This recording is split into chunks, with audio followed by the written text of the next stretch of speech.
देखने के लिए पहले ये चित्र फिर देखना होगा। ये दो श्लोक है ना गीता जी के 15वें अध्याय के 16 और 17, ये सारा निर्णय दे देंगे।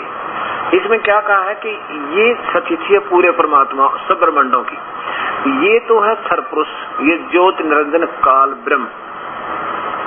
इसके तो लोक में जितने जीवात्मा है, चाहे वो जीवात्मा रूप में है चाहे स्थूल शरीरधारी, वो तो शीघ्र उनके स्थूल शरीर नाशवान है और जीवात्मा अविनाशी है। और इसी प्रकार ये परब्रह्म है, ये तो क्षर पुरुष, ये अक्षर पुरुष, ये ब्रह्म, ये परब्रह्म। और इस अक्षर पुरुष के लोक में भी ऐसा ही है, इसमें भी जीवात्मा का स्थूल शरीर नाशवान है, जीवात्मा अविनाशी है। ऐसी स्थिति इन दोनों में, लेकिन यहाँ तीसरे में ऐसा नहीं है। जब हम यहाँ चले जाएंगे फिर हमारा शरीर अजरो अमर हो जाएगा, सदा के लिए अविनाशी हो जाएंगे, फिर जन्म मृत्यु नहीं होगी। ये भगवान भी अविनाशी, इसके प्राणी भी, यहाँ की आत्मा जीवात्मा, वह मनुष्य जैसा शरीर अपना, और इस भगवान का भी मनुष्य जैसा शरीर है सतपुरुष का, वो निराकार नहीं है। ये गलत बता रहे थे अभी तक, आपको प्रमाण दूंगा सब चारों धर्मों के पवित्र शास्त्रों में आपके सामने प्रमाण दिया जाएगा, परमात्मा सतपुरुष निराकार नहीं है। इन्होंने देखा न बाला, वैसे तुक्के मारेंगे। अब यहाँ देखो, अब ये क्षर पुरुष, ये अक्षर पुरुष और ये परम अक्षर पुरुष, ये पूर्ण ब्रह्म सतपुरुष, ये काल, ये परब्रह्म और ये पूर्ण ब्रह्म, ये सतपुरुष। अब ये सतिथि गीता जी क्लियर करेगी आपके सामने, देखना। अब देखो इस पवित्र गीता में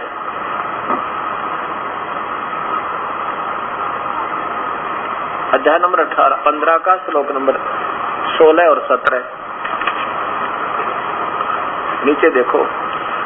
ये है द्वौ माने दो, इमौ पुरुषौ लोके, पुरुष माने दो भगवान, पुरुषौ माने दो भगवान है, लोके माने दोनों लोकों में। कौन से में? इस काल, ये पृथ्वी वाला लोक कहलाता है, ये दोनों ब्रह्मांड, काल के भी और परब्रह्म के प्रमुख। इस पृथ्वी वाले लोक में क्षर से अक्षर है एवं दो पुरुष, ये पुरुषों इनके साथ लगेगा, दो पुरुषों हैं, क्षर पुरुष और अक्षर पुरुष। ये नाशवान भगवान, ये अविनाशी भगवान। और एवं इसी प्रकार सर्वाणी भूतानी, इन दोनों भगवानों के लोक में सभी प्राणियों के जो स्थूल शरीर ये तो नाशवान है, और कटुष्ट माने जीवात्मा को भी अविनाशी कहते हैं। इनकी दोनों की स्थिति ऐसी है। आगे देखो, संस्कृत देखो, हिंदी भी देखो। इस प्रकार नाशवान और विनाशी भी दो प्रकार के पुरुष हैं। पुरुष लिखकर छोड़ दिया इन्होंने, यह लिखना था दो प्रकार के भगवान हैं। पुरुष माने प्रभु होता है, दो प्रकार के भगवान हैं। और इसी प्रकार इन दोनों के लोकों में संपूर्ण प्राणियों के शरीर नाशवान और जीवात्मा अविनाशी कहा जाता है। आगे देखो, तीसरे में कमाल कर दिया 17वें में, उत्तम पुरुष तो अन्य ही, यानी वो वास्तविक भगवान तो इन दोनों से भी न्यारा है। उत्तम पुरुष है तो अन्य। और देखो, जो तीनों लोकों में प्रवेश करके सबका धारण पोषण करता है, उसको एवं ईश्वर है, वो अविनाशी परमात्मा परमेश्वर इस प्रकार कहा गया है। फिर समझो इस पवित्र गीता जी को देखियो। ऊर्ध्व मूलम अधः शाखम, ये है वो परमात्मा जो तीनों लोकों में प्रवेश करके सबका धारण पोषण करता है। यहाँ से खुराक चलेगी, इसके बिना यहाँ आ नहीं सकती। ये वो पूर्ण परमात्मा है जो सबका तीनों लोकों में भी उसी की उसी प्रवेश करके सबका धारण पोषण करता है, उसी से खुराक आती है, वही शक्तिशाली है। तीनों लोकों में प्रवेश करके सबका धारण पोषण करता है, उसको अविनाशी, वास्तव में वो अविनाशी परमात्मा परमेश्वर कहा गया है। उत्तम पुरुष माने भगवान, इन दोनों से भी श्रेष्ठ परमात्मा तो कोई और है, और वही तीनों लोकों में प्रवेश करके सबका धारण पोषण करता है। अविनाशी परमेश्वर परमात्मा इस प्रकार कहा है। अब यहाँ विचलित करेंगे आपको, ये अनजान संत कहते हैं ना, भगवान यहाँ कह रहा है ना, मैं सब प्राणियों से तगड़ा होना इसलिए मुझे पुरुषोत्तम, ये क्या कहता है यहाँ पर? इसको समझने से पहले थोड़ी सी व्याख्या सुनो। अब ये क्या कहता है कि देखो, लोक वेद के आधार पर, लोक वेद क्या होता है? सुना सुनाया। जैसे अभी तक भगवान को सतपुरुष को निराकार बताते रहे संत, और आपको प्रमाण दूंगा, और उन गुण महापुरुषों की आंखों देखी गवाही मिलेगी आपको जिन्होंने परमात्मा को सतलोक में देखा। सचखंड में किन किन्होंने देखा? श्री धर्मदास जी, जिसकी कथा चल रही है आपके सामने। आदरणीय धर्मदास जी, आदरणीय गरीबदास जी हरियाणा छुड़ानी के अंदर परमात्मा आए और उनको दर्शन दिए। गरीबदास जी को सचखंड दिखाया, वहां अपना वास्तविक रूप दिखाया, फिर वापस छोड़े। ऐसे आदरणीय गुरु नानक देव जी को बेई नदी से लेकर गए वो परमात्मा, उनकी आत्मा को सचखंड दिखाया, फिर वापस छोड़ा और काशी में जाकर फिर बताया कि काशी आ जाना, मैं वहां दुलाई का काम करता हूँ, आपके सामने वो प्रमाण दूंगा गुरु ग्रंथ साहिब के अंदर। आदरणीय दादू साहब को, आदरणीय मुलुकदास जी को, आदरणीय श्री रामानंद जी को, इन महापुरुषों ने आंखों देखा उस परमेश्वर को और बताया कि मनुष्य जैसा है उसके 1 करोड़ रोमकूप में करोड़ सूर्य मिला दे, करोड़ चंद्रमा तो भी फीकी पड़ा रोशनी, इतना तेज उस मालिक का है।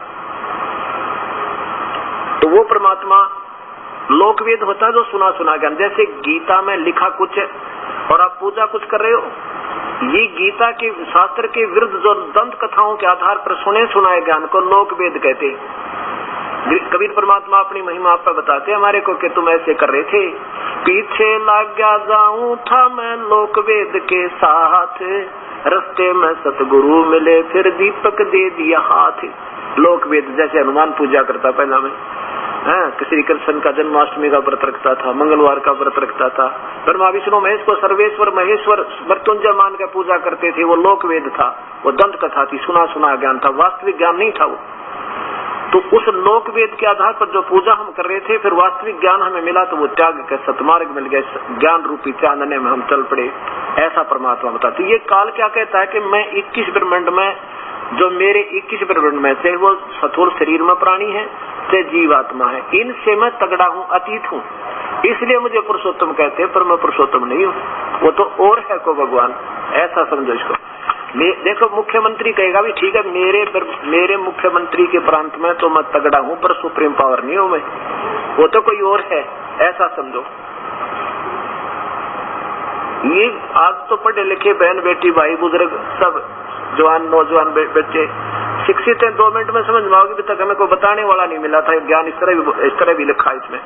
हम वैसे इसको तो जैसा फाइनल करके बैठ के जो ज्ञान हमें मिल रहा सही है।